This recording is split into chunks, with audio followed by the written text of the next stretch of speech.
Breaking news, Jeff and Flash back together. But I think it's the idea of being creative. It's the idea of playing the great music that we grew up with. That was a real special time for us. Yeah. And boy, it's really in my blood. It really is.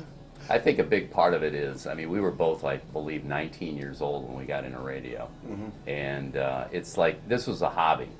And imagine, you know, you're getting paid for this kind of thing. That doesn't happen too often. It was so much fun. We're two local guys who made it good, who got a break in radio. And when we started, the station really didn't have that many ratings, and it grew. It had a good foundation. And I think that's what kind of led to the Rock and Roll Hall of Fame being here.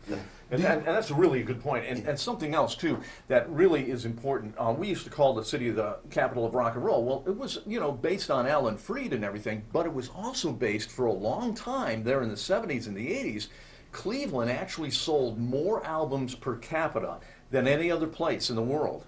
And that's what really got us onto the rock and roll capital of the world, so to speak. And when Springsteen started, I remember he came to our studios.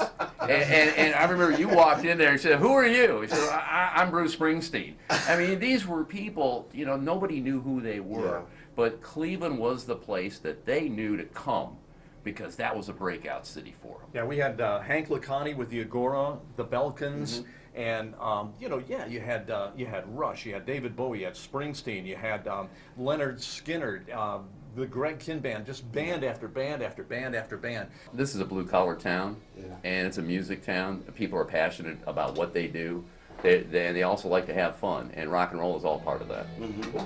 Hey, gotta take a break. Yeah.